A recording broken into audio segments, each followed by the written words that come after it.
Welcome to another episode of Tech Done Different. As always, I'm your host, Ted Harrington. And with me here today is our special guest, Rashid Ahmed, the CISO of Velocity Group USA. Rashid, thanks for being on the show, man. Thank you very much. I appreciate it, man. Thank you for the opportunity. Yeah, absolutely.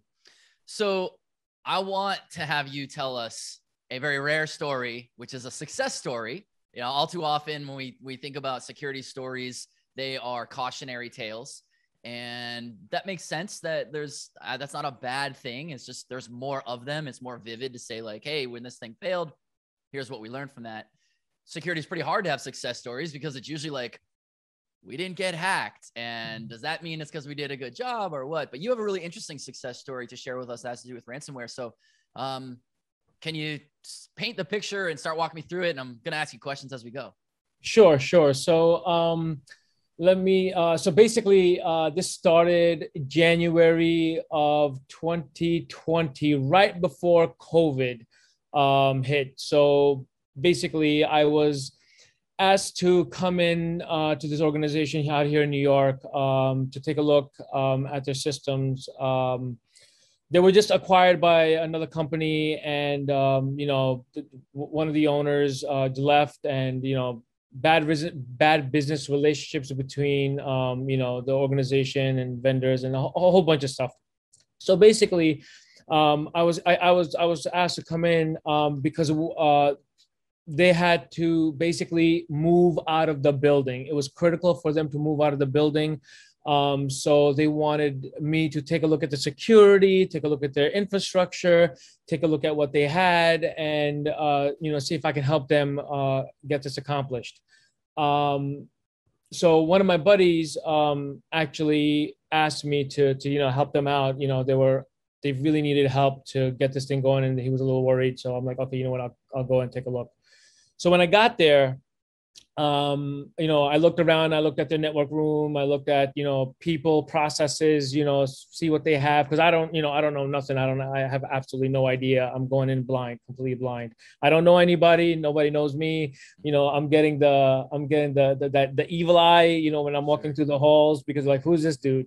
They think this guy's going to make my life harder or take my job or recommend I get fired or. Yeah. Oh, dude, you have no idea what I was up against. Yeah. And by the way, all of the above, what you just mentioned. So, I'm going around, I'm looking at everything. And, what I see was, I started sweating, I had beads coming down. I'm like, okay, this is going to be challenging.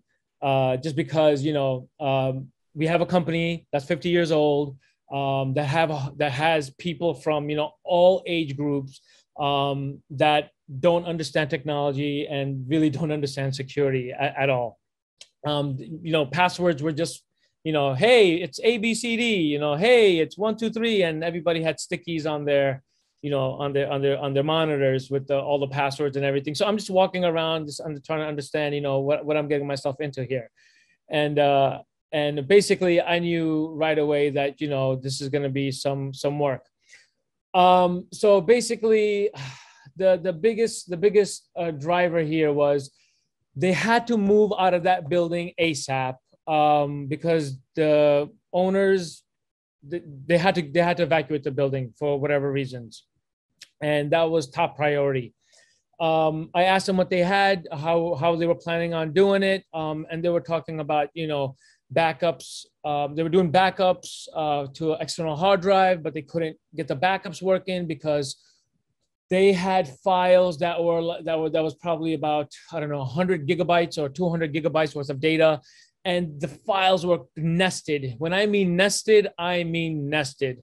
If you started a copy, it was definitely going to fail. It was guaranteed to fail. And I don't care which software utility you were using, Linux, Windows, Macs, I don't care.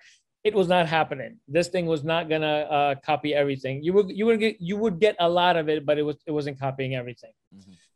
So one of the questions was, hey, why don't we just shut down the machine and just, move it across? Now, the challenge there was the IT guy there, basically said that if that server, and this is the production server, this is their ERP system, their CRM, this is everything, by the way. They basically, so their IT guy basically said that if this system shuts down, it most likely will not come back up. And he basically brought a little bit of fear into the organization, because when, talking to people, their concern was that, if we shut down this machine, it won't come back up. And we can't make any backups. We can't do any type of regular backups, like file copy type backups. It was just not possible. So they were sort of locking themselves into a situation where they're fully dependent on a single point of failure without any sort of backup capability. Exactly. So now the challenge was, we had to get out of there. We had to move this stuff over. Oh, and by the way, their firewalls were, out of the box, Best Buy type regular firewall. There was no real type of equipment there. It was just off the shelf regular stuff. All ports are opened here. Everybody's remote desktoping into the internal network openly. Like it was chaotic. It was chaotic. Thank God I can say it was chaotic. But yeah. So basically. And this is where I had the opportunity to sit down with the owner, and this is important, because the owner of this organization, he called himself an IT guy, and truth be told, I love the guy now. He's awesome. He's a great guy. I love him to death. I'll give him my left arm, no problem. But, he understood IT at a very, very extreme high level. But when it came down to it, the technical aspect, he didn't really understand. And understandable, he's a business owner. I completely get it, Probably shouldn't need to know those things. I mean, that's the point of leadership. You surround yourself with the experts in all the domains, and then you just point the ship in the right direction. Exactly. So I sat there. I understood what was going on, So I sat him down. I said, hey, listen, this is the truth of the matter. And the first thing I started off with was, there's no FUD here. I'm not trying to create any type of fear, no uncertainty, no doubt. I am just going to give you options, what your available options are, and you can tell me whichever way you want to go, and we'll take it from there. And I explained to him the situation, and I also explained to him it's really nobody's fault the way things are going. Nobody was trained. There was no leadership. The whole. I'm sure your listeners here have heard this a gazillion times, and I don't want to bore them to that, but it's the classic. So basically, probably feeling this pain themselves right now as they're listening to this. Yeah, I'm sure they're cringing right now. Yeah, right. So your typical story here. So I sat him down. Hey, this is your options. And one of the things I actually talked to him about was talking about the moving process, what opportunities we had. And one of the opportunities that we had at the time was, if we were going to move to a new environment, let's get real equipment, real firewalls that have a purpose, that we can start building a fabric off of, and have some sort of security. We can't, I couldn't build everything overnight. I wish I could have just snapped my finger, had a SIM here, IDP here, like the whole beautiful. I wish, but reality, obviously, that's not going to happen because they were on a tight budget and the whole nine. So. Sat down, talked to him. Hey, let's start with this. We need to get circuits into this new place, wherever this new place is. Let's start talking about, building out, IPs. Let's start talking about hardware. What we're going to do. Oh, and let's get all new computers, because it's safe. I do not want to go in with the same set of equipment and just put it onto this brand new environment. I want to try to have at least new PCs, new servers, if we can. And at this point, actually, I was trying to talk to him about the cloud. And there's a reason for that. The idea was to try to take the servers and move them over here. But remember, they had the fear in their mind from the old tech IT guys. Basically, basically in their mind, they had a stuck thinking that if that server shuts down, it's going to basically die, and I wasn't worried about that, because he was shutting down the machines, he was rebooting them, and there was a whole process going on, and I wasn't afraid of that. However, now this is the dilemma that I was stuck in. If for whatever reason, the day of moving the server over, the stupid thing actually died, then he could have turned around and said, "Oh, I was right." Yeah. You know, and now I'm in a pickle. So I needed to hedge myself against that.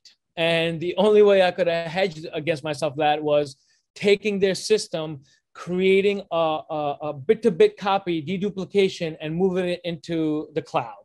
And particularly in this case, it was Azure, and it's not a plug. It's only because the environment that they were currently in was Microsoft. So it just makes sense to move them over to a Microsoft type environment. Integration would have been easy, you know, a whole bunch of things would have been just a lot more simpler, you know. I didn't want to, you know, put it in Amazon and start building stuff. And then the integration between Microsoft, I didn't want to deal with it. Plus, time was ticking. I had literally 2 weeks to, no, 2.5 weeks to figure all this out, because the third week we were moving or something like that. I only had like a month's worth of time basically altogether. You basically came into a situation with an IT problem / kind of physical inventory problem, combined with a leadership deficiency when it came to understanding IT problem. You haven't even mentioned security yet, by the way. And so you're trying to solve the IT problem with an IT solution, and it delivers a security benefit inherently. Exactly. So tell me that part of the story. The security part, I'm sorry, the security part, the firewall aspect, which part were you mentioning? Well, I want to hear about the ransomware. I want to get to that. Oh, you want to get to the ransomware? Yes. Okay. So basically the point I was trying to make was I'm going in here blind, everything. There's a whole bunch of problems, right? I'm going in here blind. And they have a bunch of technical folks that are on board, and I can use them to help with whatever I need to get done, right? So I have, you know, a guy for the cloud, I have a guy for on-prem, and I have a few other guys that I'm, you know, working with. By the way, there's no processes, there's nothing here. I'm just trying to get things going. You know, it's basically off the shelf, just trying to get things done. So basically, we move over. You know, we move everything over, everything's successful, everything's beautiful.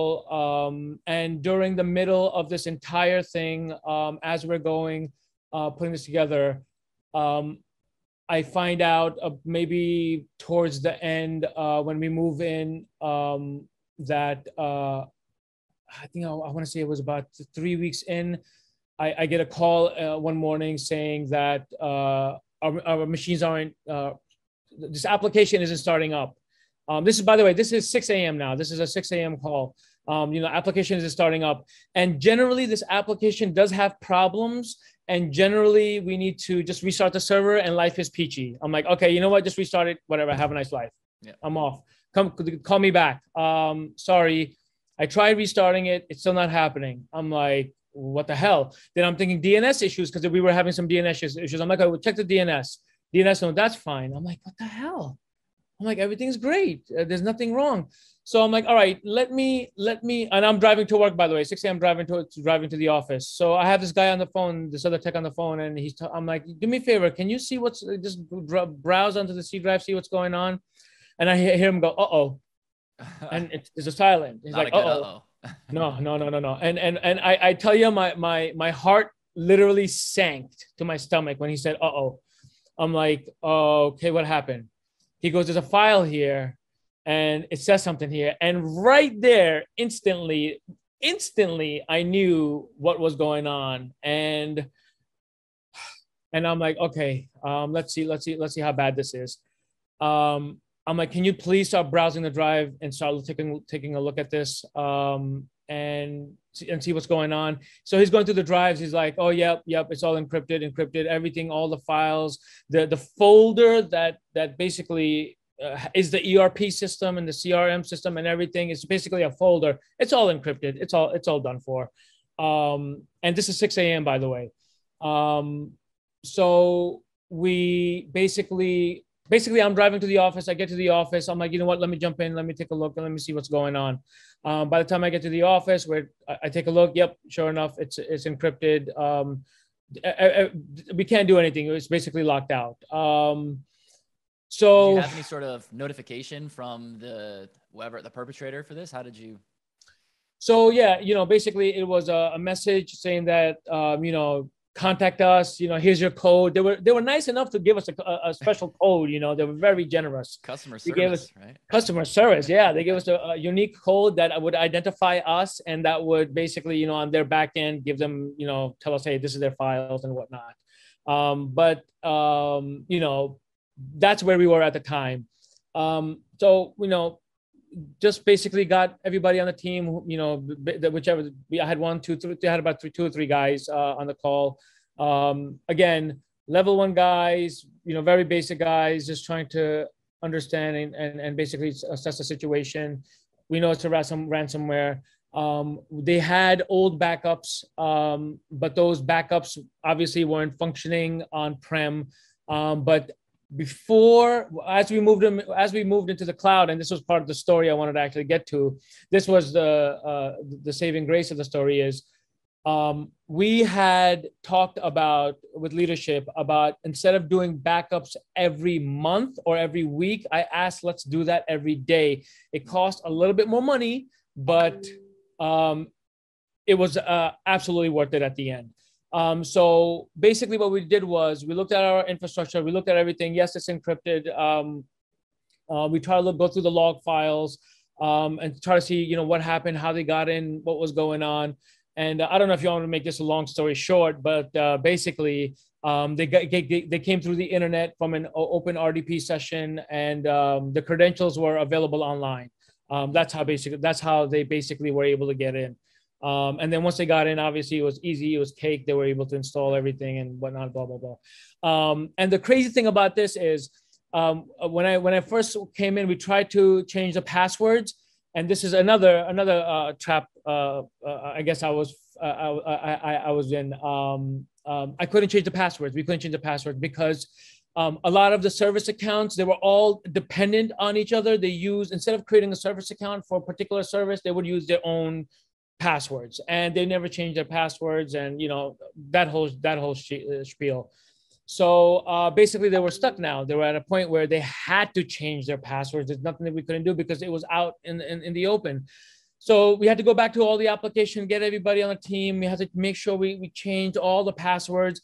And the biggest hole was port 3389 was open on the firewall and allowing access.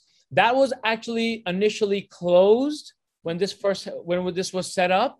But during the time, within 2-3 weeks, remember, this business has no processes. There's nothing. People just do things at a whim. The owners say something, the people just respond because they're the owners, and it gets done. There's no process. So they inadvertently opened up everything, basically everything inside to this particular server. And, that's how they basically got in at the end of the day. We found out, went through logs, looked at the firewall, looked at all the information, and basically locked everything up. Once we locked everything up, we started obviously building. Actually, that was a perfect, well, I don't want to say it was perfect, but it was scary. Thank God we had backups. I thought we were going to have I thought we were going to have a different conversation with these guys. And basically I was going to tell them, hey, you got to shut down. I really thought we would be saying that, but these guys, they were opportunistic.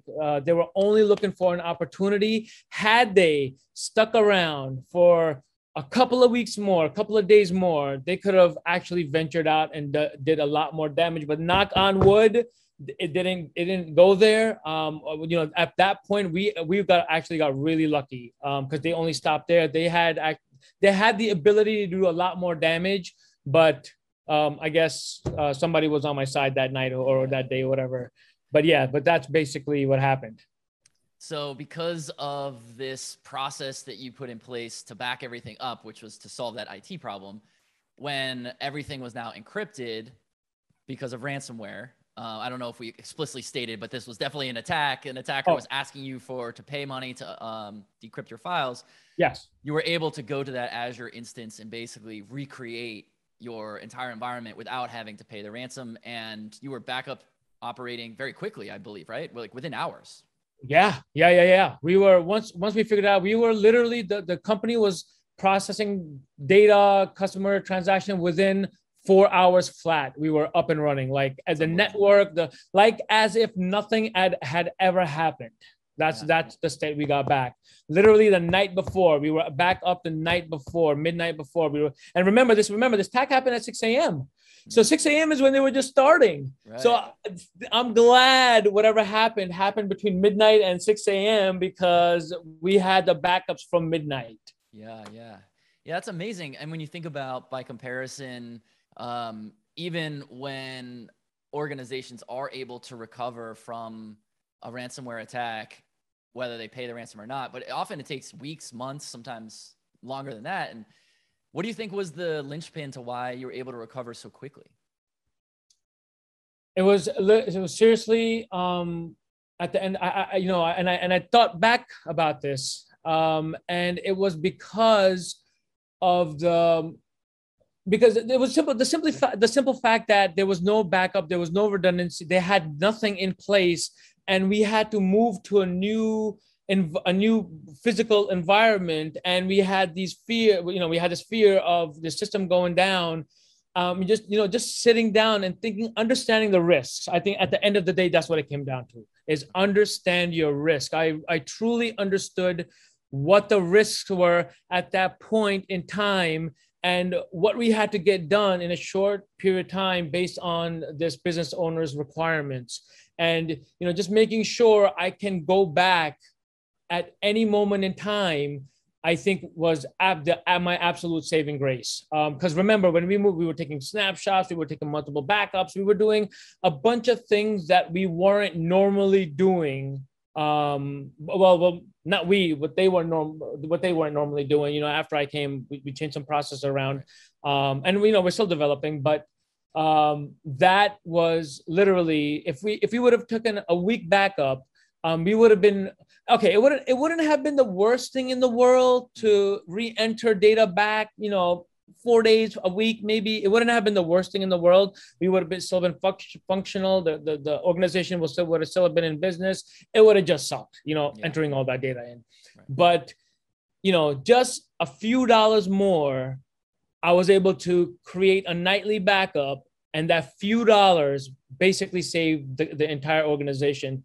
And a week's, and technically, if let's just say if they said, yeah, we'll do a weekly backup, it saved them 5 days worth of, whatever time and energy that would have taken resource wise, that was all saved just because we had backups. So that's an interesting detail to this, where people listening to this can, we can all, like, as they say, sort of Monday morning quarterback, like review the game film of what happened over the weekend and say, what could we have done better? And people might hear that story and say, wow, that does make total sense to me to spend a few more dollars to get the daily backup. Or they might say, you know what, I'm willing to risk the 5 days of manual data entry to be more on like a weekly cadence. But at least now they're making that cost benefit analysis rather than just saying, oh, well, this costs more dollars, without realizing that it also could cost more person hours, which could be exponentially more expensive. And remember, they were inputting data manually. Now, imagine all the errors along the way too. We haven't put that factor in as well. So there's a whole bunch of ifs that we could put in place, but with the nightly backup, those ifs we don't have to worry about. Yeah. You're good. We were good. I think that the nightly thing really saved us. And like I said, even if you had the weekly, it would have been good. But I think, just to be honest with you, it would have been way too much. I think it would have been even that manual data entry, I think would have been way too much. I don't think it's worth it for that cost, little bit more cost, personally.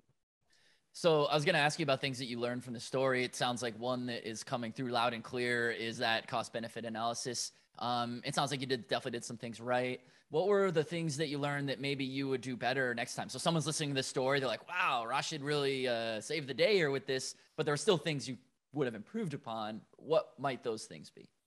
Oh yeah. Okay, so let's just go back a little bit.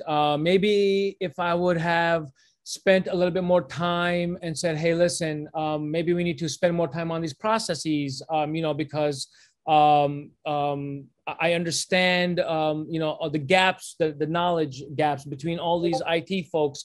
I could have done that maybe a little bit better.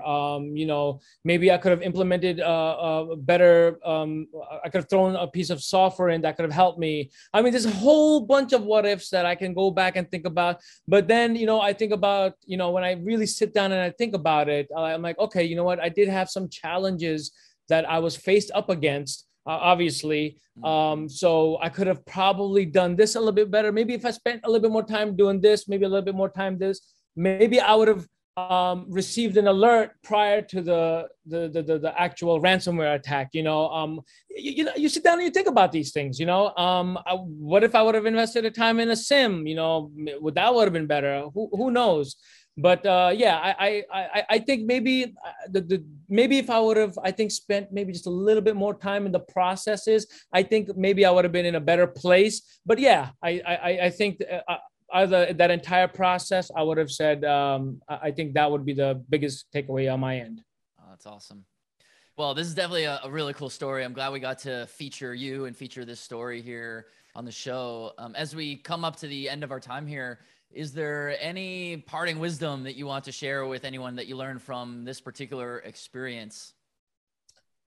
Yes. I'd like to say, I guess we're all faced with challenges. I think just talking out with leadership and just having them understand and just have them see your perspective, I think is absolute key. Just dialogue.